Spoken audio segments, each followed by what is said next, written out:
तो चंद्रशेखर साहब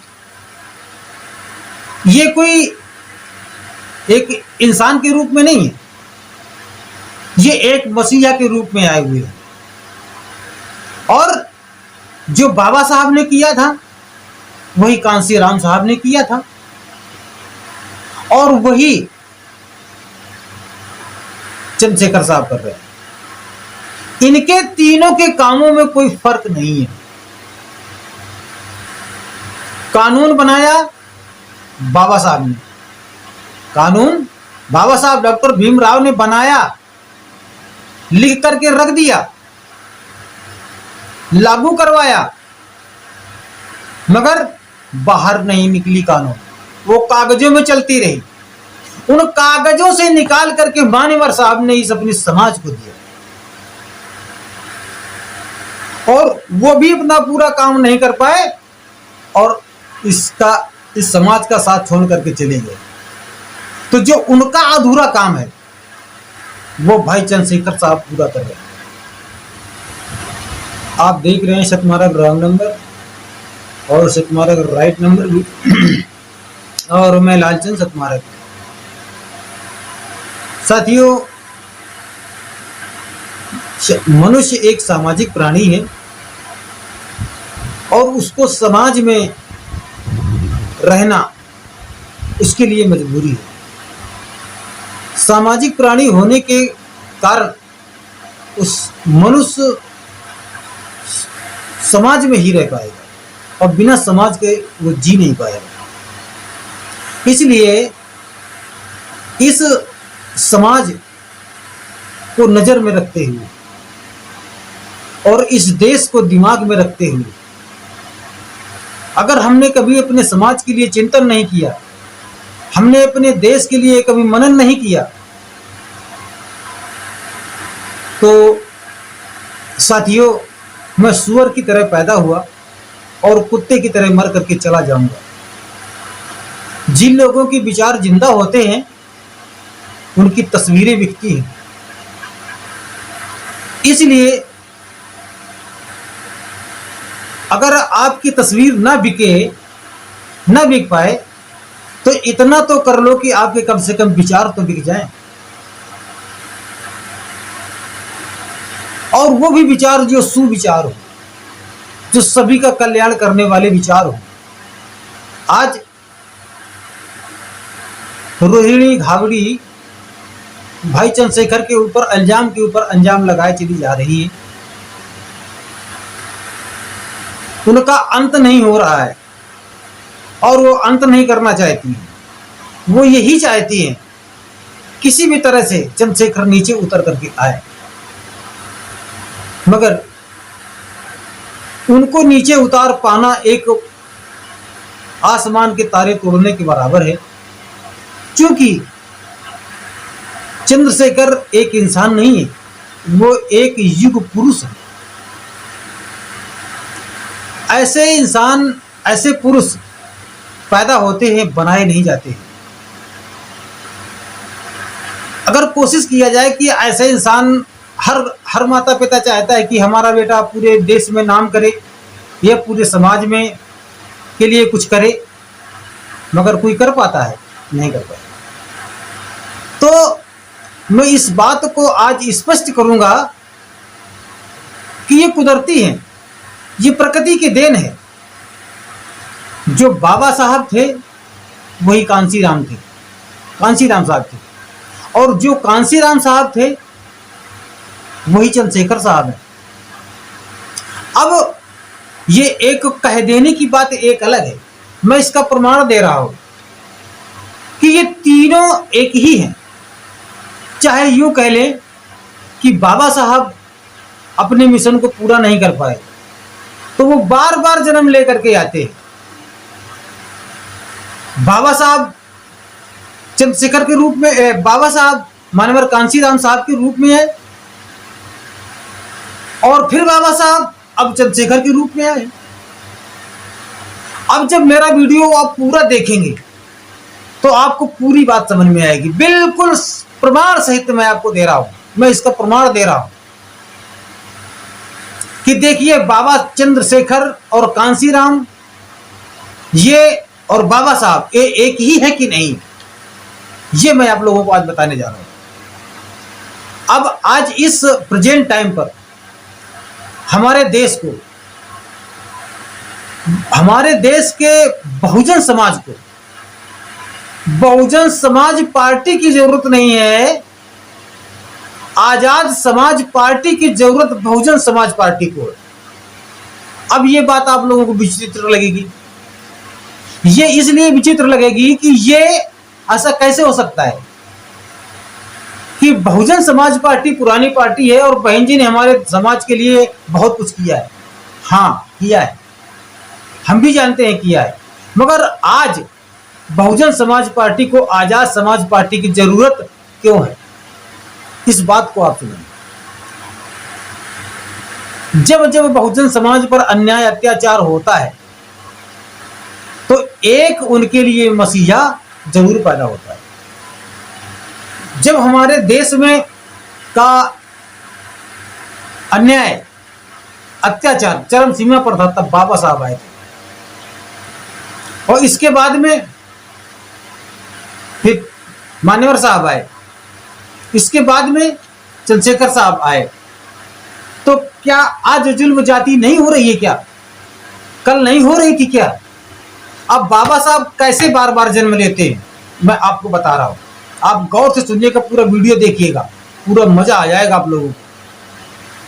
अब मैं आप लोगों को बताऊंगा, क्योंकि मैंने कुछ ऐसे तथ्य और प्रमाण यहां पर छांट करके रखे हैं।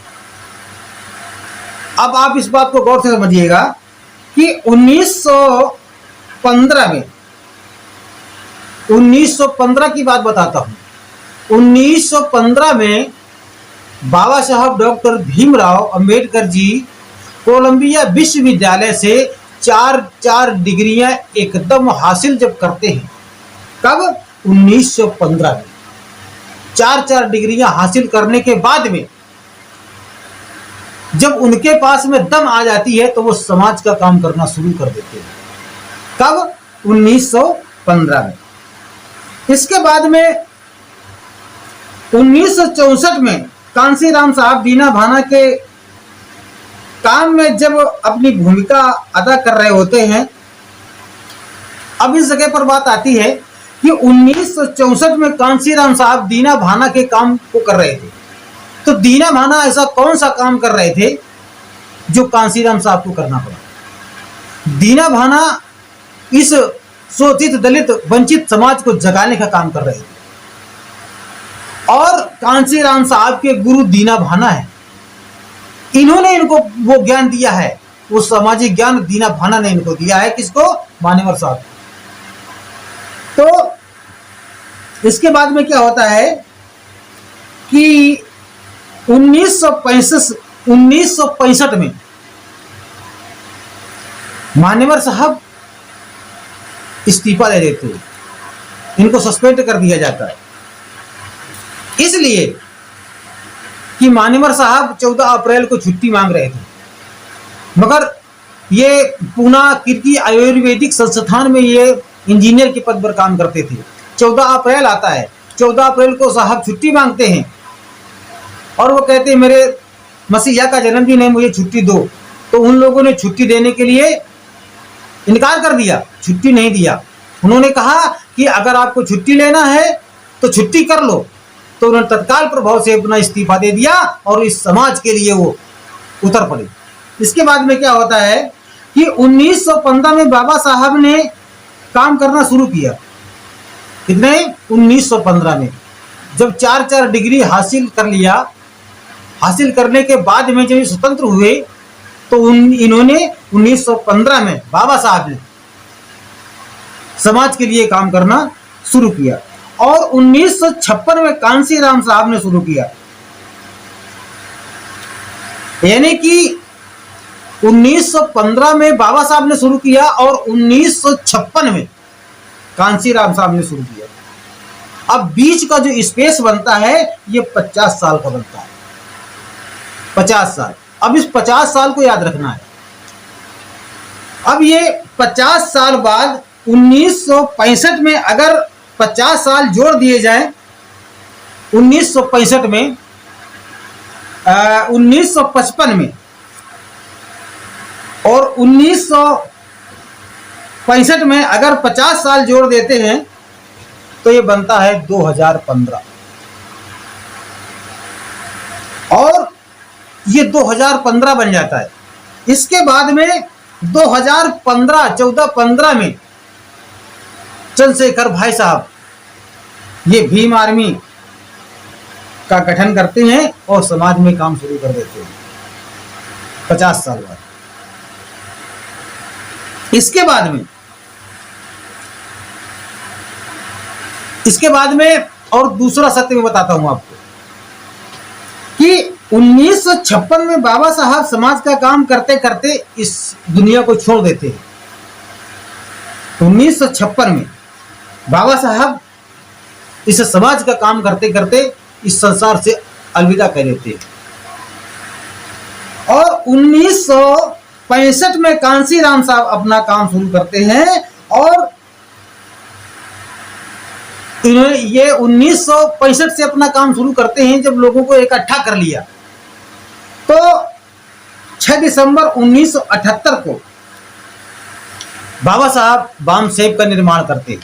वामसेव एक संगठन का निर्माण करते हैं, और दिल्ली में बाबा साहब का जो पुण्यतिथि मनाई जा रही थी एक मंच पर, वहां पर इन्होंने एक आधिकारिक तौर पर वामसेव का लॉन्च कर दिया। इसके बाद में क्या होता है, यानी कि 1965 और 1956 और 1956 ठीक इसी तरह से ये 9 साल बाद, इसी तरह से 9 साल बाद जन्मतिथि के आधार पर बाबा साहब पैदा हुए 1891 में। बाबा साहब पैदा हुए 1891 में, और कांसीराम साहब 1934 में, जो कि 43 वर्ष का अंतर होता है। और 43 साल में 9 साल बाद और जोड़ देते हैं, वो होता है 52। वो कितना होता है? 52, यानी कि 52। और मानेमर साहब 1934 में पैदा हुए, इसमें 52 और जोड़ दीजिए। मानेमर साहब 1934 में पैदा हुए, उसमें 52 और जोड़ दीजिए तो ये होता है 86। अब 86 में क्या होता है? 1986 में पैदा होते हैं चंद्रशेखर साहब। इसलिए इनका एक तारीख के हिसाब से इनका जो सिस्टम है, इसको गहराई पर जाएंगे अब तब आपको समझ में आएगा। तो चंद्रशेखर साहब ये कोई एक इंसान के रूप में नहीं है, ये एक मसीहा के रूप में आए हुए हैं। और जो बाबा साहब ने किया था वही कांसीराम साहब ने किया था, और वही चंद्रशेखर साहब कर रहे हैं। इनके तीनों के कामों में कोई फर्क नहीं है। कानून बनाया बाबा साहब ने, कानून बाबा साहब डॉक्टर भीमराव ने बनाया, लिख करके रख दिया, लागू करवाया, मगर बाहर नहीं निकली कानून, वो कागजों में चलती रही। उन कागजों से निकाल करके मानेवर साहब ने इस अपने समाज को दिया, और वो भी अपना पूरा काम नहीं कर पाए, और इस समाज का साथ छोड़ करके चले गए। तो जो उनका अधूरा काम है वो भाई चंद्रशेखर साहब पूरा कर रहे हैं। अब रोहिणी घावरी जो है चंद्रशेखर भाई के ऊपर जो लांछन लगा रही है, जो आरोप लगा रही है, तो ये रोहिणी घावरी ये विरोधी है, ये मनवादी व्यवस्था में जकड़ी हुई एक, क्या कहते हैं हम, गुलाम नारी है। ये पढ़ी लिखी होते हुए फिर भी इसको अपने इतिहास का ज्ञान नहीं है, इसीलिए मनवादी व्यवस्था के लोगों ने इसको पकड़ करके रखा है। ये कुछ भी कह सकती है, कुछ भी कर सकती है। ये हमारे महान पुरुषों के ऊपर इसी तरह से अन्याय अत्याचार हुए हैं।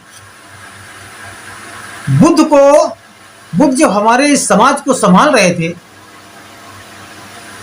तो मनवादी व्यवस्था के लोग इनके ऊपर जल रहे थे। बुद्ध को मारने के लिए चारों तरफ आदमी घूमते थे।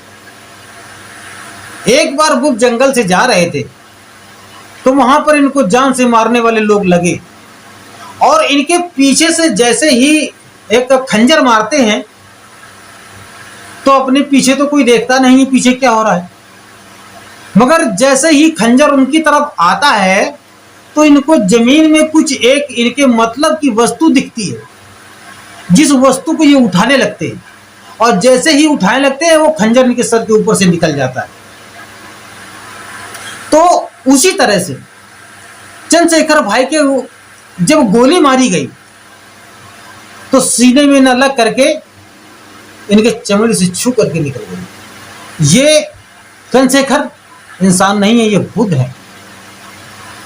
इनको भी मारने के लिए लोग लगे, और जिस तरह से बुद्ध से खंजर बच के निकल गया, उसी तरह से चंद्रशेखर से वो गोली बच करके निकल गई। इसलिए मैं अपने बहुजन समाज के साथियों से यह कहना चाहूंगा, भाई चंद्रशेखर को साथ देना है। क्योंकि अगर आप बाबा साहब को मानते हैं और कांशीराम साहब को पहचानते हैं तो भाई चंद्रशेखर साहब को जानना होगा, पहचानना होगा। साथियों, ये हमारा वीडियो आपको कैसा लगा कमेंट पर जरूर बताइएगा। और हो सकता है कि मैं संपूर्ण आंकड़ा नहीं निकाल पा रहा हूं, तो हमारे जो प्रबुद्ध लोग हैं तो मेरे इस वीडियो पर और रिसर्च करें, देखिए बिल्कुल सटीक टाइम पर चंद्रशेखर आते हैं कि नहीं आते हैं। इनका जो वैज्ञानिक की जो रिसर्च है, इस पर रिसर्च करें, इसकी जानकारी करें। हो सकता है कि मैं पूरी बात ना कह पा रहा हूं, मगर जो मैं कह रहा हूं बिल्कुल सही है। तो ये मेरा वीडियो आपको कैसा लग रहा है साथियों? अगर मेरा वीडियो अच्छा लग रहा है तो इसको लाइक जरूर कर दिया और साथियों तक भेज दिया करें। चैनल सब्सक्राइब नहीं किया है तो सब्सक्राइब कर लीजिएगा। और मैं आप लोगों से यही कहना चाहूंगा कि जो चंद्रशेखर भैया के पीछे जो दुश्मन लगे पड़े हुए हैं, उन दुश्मनों पर हमें बोलना है। बोल सकते हो तो बोलो, लिख सकते हो तो लिखो, जो कुछ कर सकते हो अपने भाई चंद्रशेखर के लिए कुछ करो। क्योंकि जो बाबा साहब थे वही कांशीराम साहब थे, और जो कांशीराम और बाबा साहब थे वही भाई चंद्रशेखर साहब थे। अगर हमारे इस दलित समाज को, इस पीड़ित समाज को, इस दबे कुचले समाज को अगर कोई कुछ करने वाला है तो भाई चंद्रशेखर है। इसी के साथ में मैं लालचंद सतमारक, आपने पूरा वीडियो मेरा देखा, इसके लिए बहुत बहुत आभार। जय भीम, नमो बुद्धाय।